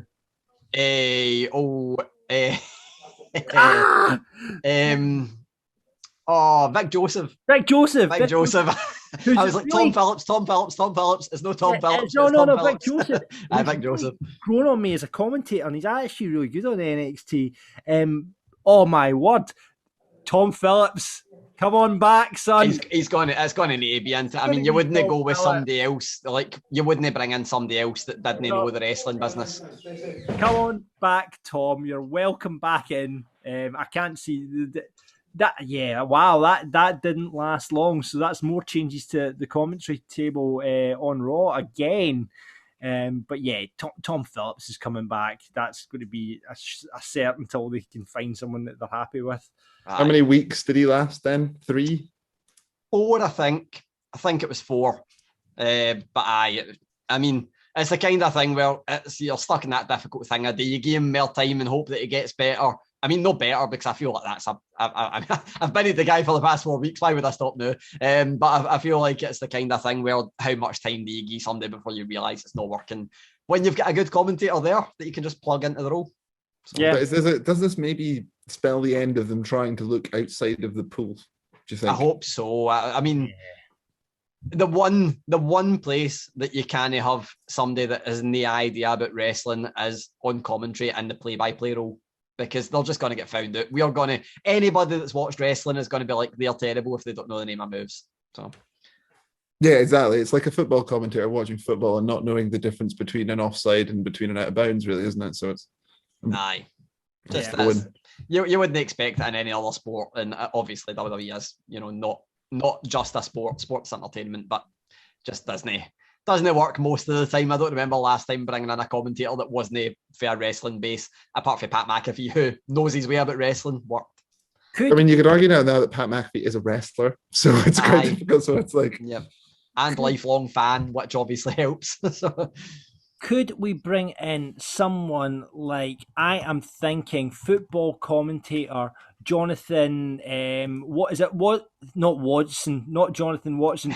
You know the match of the day, Jonathan commentator, what's his? Watson. Jonathan Pierce. No, is it Jonathan Pierce? Oh, Jonathan Pierce isn't you, and I was going old school big sheepskin Seamus Coat guy, John Watson. Jonathan Pierce. He used to do Robot Wars. Yeah, it's Jonathan Pierce. Yeah, Jonathan Pierce doing the wrestling commentary would be fantastic. Otherwise, I'm putting in into the ring Archie McPherson to do the wrestling commentary. I think that would be a fantastic addition. Get that all happening. Get Andy Gray on analysis, Martin Tyler. let's try some of these football guys. Jonathan Pearce. Give some of the F1, no, the Formula E guy. Give him a chance. I can't remember what his name is, but he's excellent because he used to do like all the Formula One races on the radio by himself, like Joey Styles used to do for ECW. Those commentators know how to commentate. Yeah, right. So that's a couple of names for you. The guy who does Formula E and Jonathan Pearce is what we're putting forward to Vince. I think they're good shouts. If Murray Walker was still alive to this day, he would be a very good shout as well for the rest. Him and JR would get on like a house on fire, I could imagine. Yeah, absolutely. Oh, wow. So breaking news there. Let's move on to some other news. Andrade has booked his first match post WWE. Yeah, so the first match has happened a few times because matches keep getting announced that is before the first match that gets announced. So I think this is going to be the first match now. But Andrade is going to be wrestling for, and I'm going to make sure I get the name of this this promotion right because we've actually been in contact with them inside the ropes a wee bit. Federacion Wrestling, they are called, and they've got Matt Taven, they've got Rush from Ring of Honor, they've got PJ Black, who a lot of WWE fans will remember. But yeah, he's going to be facing El Hijo del Santo, which also alongside that he's going to be facing Alberto Del Rio, which is good fun. Is he still getting work? He's still not in the jail. so I got offered an interview with Alberto Del Rio 2 weeks ago and said that I didn't want to do it because I don't really want to promote his shows. But he is going to be wrestling Andrade. I was like, can you give me the other guy? Give me Andrade. So he's going to be facing Alberto Del Rio, and the match that I actually think I maybe waited for this one, but I guess he doesn't want to wait until August. Kenny Omega in AAA. But yeah, I'm not familiar with El Hijo del Santo. I'm not too sure if he's any relation to El Santo. I would assume there's at least some. He maybe wears the silver mask, or there'll be some connection to El Santo. Somehow. I'm sure Hijo actually means son. El Hijo del Santo. I'm just gonna feel like that's important. I'm just gonna Google El Hijo del Santo. And I don't think you'd be allowed to take El Santo's name in vain in Mexico. He's 57 years old, so he's a veteran, legendary wrestler. This guy, the son of El Santo. Is it right? Yes. So there you go. That would make it at least it's not against Alberto Del Rio. At least he is facing a legendary figure from Mexico. I'll tell you what, Kenny Omega versus Andrade, I'd lap that up with a spoon. That'll be a fantastic match. We're definitely worth watching out for. The interesting part of that, if it's for the title, Andrade could be the first person to beat Kenny Omega, who by that point could still be holding 4 belts, could be holding more belts because Will Ospreay's dropped a title this past week. Mm-hmm. Don't know how feasible it is that Kenny Omega goes to Japan before then, but wouldn't it seem impossible? Because there's a lot of discomfort with the New Japan American rosters and the quarantine time, so I don't think we'd be seeing Kenny going across anytime soon. Aye, I suppose. But either way, he might still be holding Impact belt by that point. Maybe not because Slammiversary in between, but could have Andrade as the next AAA champion. Yep. Let's move on. More Keith Lee news. A couple of times we've mentioned Keith Lee, and he still seems that he's in catering after a recent tweet. Aye, it's more news, but it's sadly roughly the same news as what they'll have on every few weeks. But people always want updates on Keith Lee. So obviously he's been gone since February, but I believe when we seen him in February, it was the quickest of quick appearances, was like a wee one-off, and then he was removed for that match that was on a pay-per-view that I can't remember what one it was. Might have been Elimination Chamber. But yeah, so he's been gone for 3 months. Before that, bit stop-start anyway. So the updates we keep getting are through Twitter, and he essentially said to the people that offer uplifting words, know that I appreciate you greatly, and worry not when I say I am limitless, I mean it. And then he asked for a little more time, was the quote. There was some speculation that flew a bit, but none of it came from a reputable source over the weekend that he'd been released. But I think this was somebody trying to hedge their bets after a lot of people had been released and hope that they were right and legitimised themselves. Obviously, it came to nothing. Sean Ross Sapp for Fightful had put out that, essentially, it hasn't been released. it's far-fetched because they released a lot of the main roster, or all of the main roster talent that they probably would be over the course of that one day that we reported on a few weeks ago. And then it was the NXT folk last week, obviously. So definitely not been released, but the mystery goes on as to why we're not seeing them. Talking about NXT there, reports from Fightful actually, and we always think Fightful are a pretty reputable source for wrestling news, that there could be some movements from NXT up to the main roster. Yep, so Fightful are the ones that broke the news the other day, the releases, the Alexander Wolfe one, which meant I reached out and got an interview with him, so that shows how reputable they are. There was a wee bit of intrigue in this one because it was following Rick Boogs appearing on SmackDown, and they said that from what they know, Rick Boogs is going to be there with Nakamura for, I mean, I don't want to say the long haul, but at least the plan is that he'll be with him, paired with him for the foreseeable future, and he's not the only one. That we might see some call-ups, and this is the part I thought interesting, from NXT and NXT UK, because, I mean, I'm not too sure how you get direct for NXT UK. I'm not sure we've actually had anybody go direct for NXT UK to the main roster just yet. We haven't even had anyone from NXT. We've had very few people from NXT, even UK, even go to NXT. Aye, so Pete Dunne appeared on Raw when it was in Manchester, I believe it was. Did Pete Dunne do Survivor Series, or was that when he was in NXT? That was in NXT, but Walter did Survivor Series. Yeah, but from NXT UK, yeah. The names that would instantly spring to mind would be people that are holding championships, because it'd be your Kaylee Rays, it'd be Walter, maybe it'd be Tyler Bate, maybe Jordan Devlin, because he was on NXT. He's not been on NXT UK since. Maybe that'd be a name, but I don't really know who else you put. Like, I'd love to see Gallus there, but again, I don't know how feasible that is, because they're still having wee vignettes in NXT UK. Everybody, I think Gallus would be interesting. See coming in alongside Drew as a fact. But Gallus, Tyler Bate would surely, like, because I mean, British Strong Style were always the big one that they loved. I asked Tyler Bate and he said no essentially this week, but I mean that normally means aye.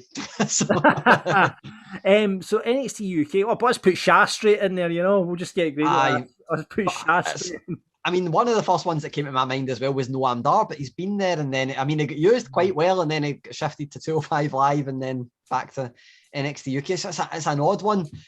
For what I mean, you'll hear it in the Alexander Wolfe chat, but for what I gather, a lot of people are quite happy in NXT UK. Tyler Bate told me he's happy there, but obviously, it was a WWE interview, so he's going to say that regardless. But Alexander Wolfe told me that not only Walter is a name that doesn't want to move to the States, but Ilya Dragunov doesn't want to move to the States was a name he mentioned. So it really interests me. NXT, obviously, hundreds of talent, so they could put anybody up, especially for the women's division, and still be fine. Some tag teams would be needed, but NXT UK... They need tag teams, that's for sure. I mean, I'm going to put out there, but Johnny Gargano just dropped the title. I mean... I keep saying, every takeover that he loses a match, I'm like, Gargano's got to be gone there, so I'm going to be right one of these times.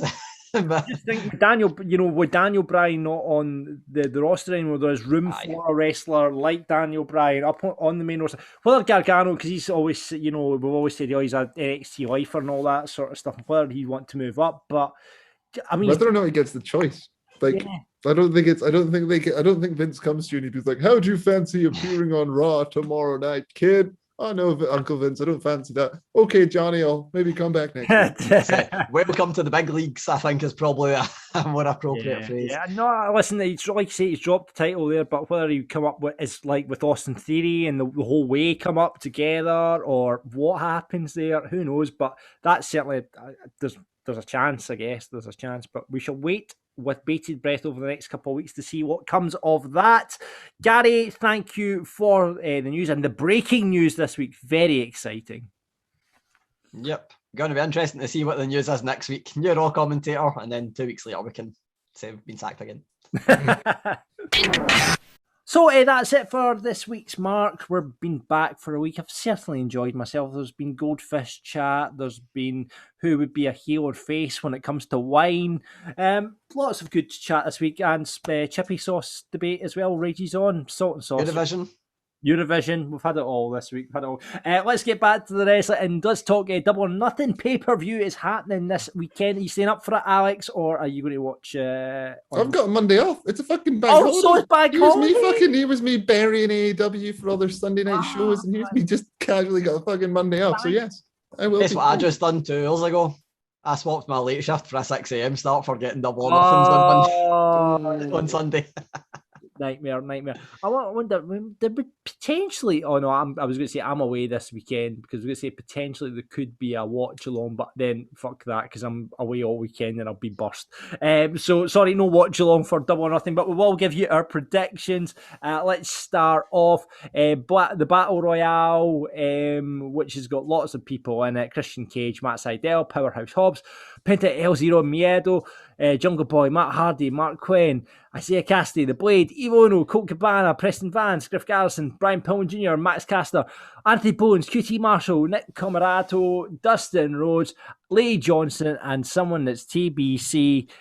Alex, anyone you're picking from that to win it? Christian Cage would be the immediate Cage or Penta, because Penta's been having a fair run at the moment, and they seem to like to give this to a big star, or they will just have someone completely new turn up and win, which seems to be the Battle Royal booking shtick in AEW currently.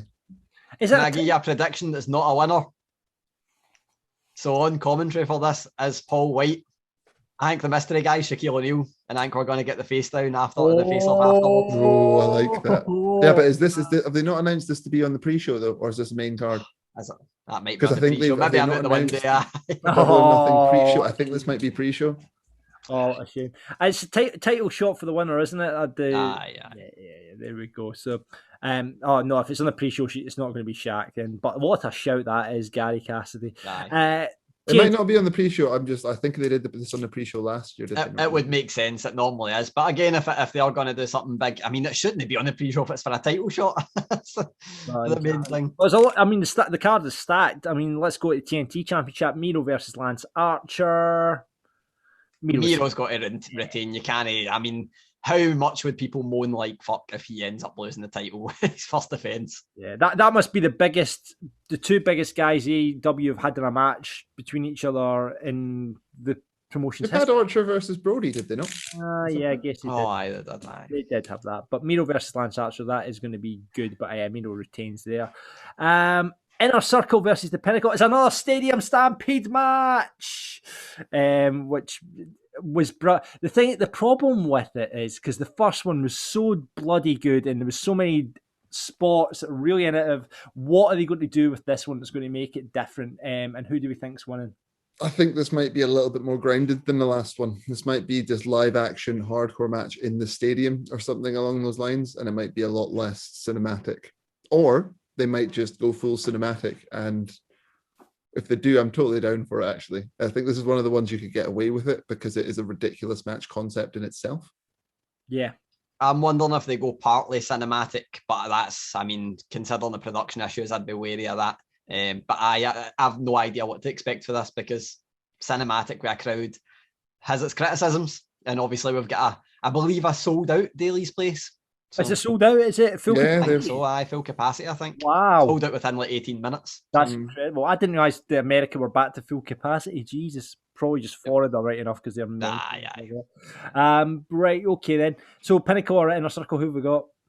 I think this could be the end of the Inner Circle. I thought they would have disbanded after Blood and Guts. I think this is just a final nail in the coffin, personally.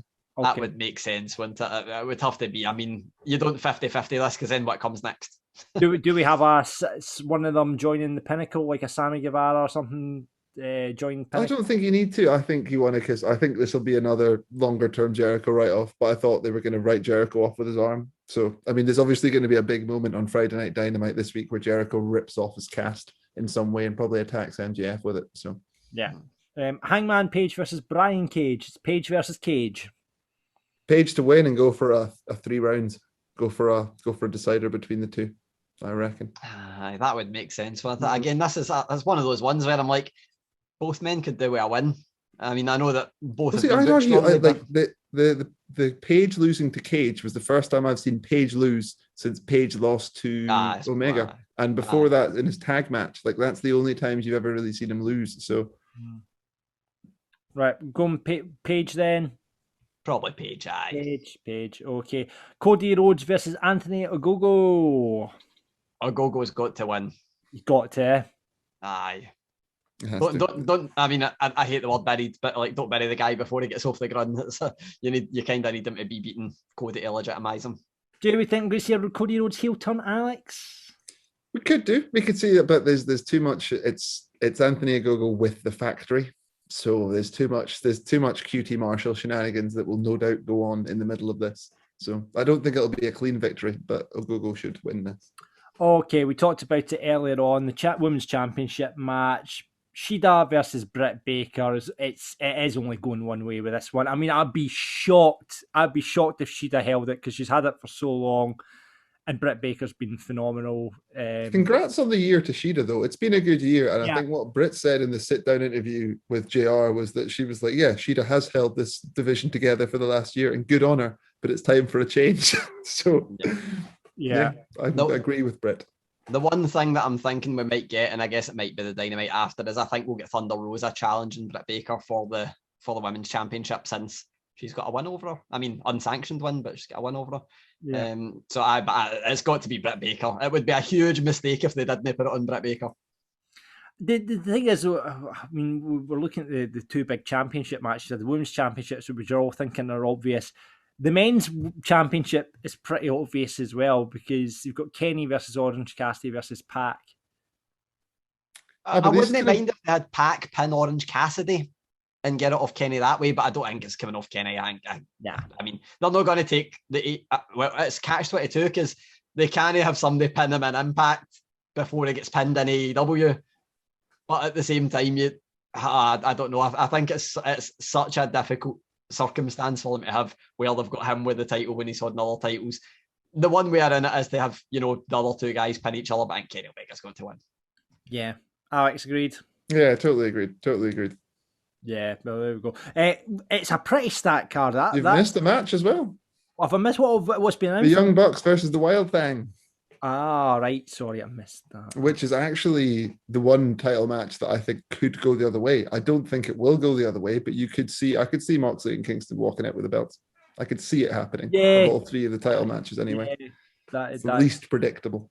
Yeah, yeah. Even though Big Moxley should be taking some time off. It's about time, man. Come on, go spend time with your family and then come back. When's is the baby? Oh, can I quickly put over my man Max Caster for the Renee Paquette joke he made on his entrance? And then Bowens afterwards. What? She just wants us on the podcast. Yeah, it was good. That was good. All right, so yeah, good stacked card. That'll be a great pay-per-view. So enjoy that if you're watching it. I will watch it hungover probably on the Monday. Alex, you're going to be staying up watching it, so you enjoy that. So I'll do my usual drunken review on come Tuesday, where I remember all of the actual wrestling. So fantastic, good. So expect that next week. Alex's drunken review of Double or Nothing on next week's show. In the meantime, that's it for this week. Get us on Apple, Spotify, wherever you get your podcast, and please leave a review for us. We'd love your reviews. It gets us up the charts. I don't know what it does with the algorithms, but if you rate, review, give us 5 stars, we'd really appreciate that. Remember, Rap Grade will back on Friday with the main show. This week on the list of Wrestling Daft, it got voted. It was the closest vote we've ever had, because we put best cage matches, because Hell in a Cell is kind of on the way. We've had quite a few cage matches recently against best belts, because Grade was such a belt mark, and it was the best belts that won it. And we should say the Winged Eagle belt is probably banned. All right, okay, go. Right, so Winged Eagle for you, Gary, clearly. One underrated one. I think I know a lot of people weren't big on it. I love the White Intercontinental Championship. Yep. Yeah, even the modern iteration was beautiful of that. Yeah, I agree with that. Alex, what are you going? Are you Winged Eagle as well?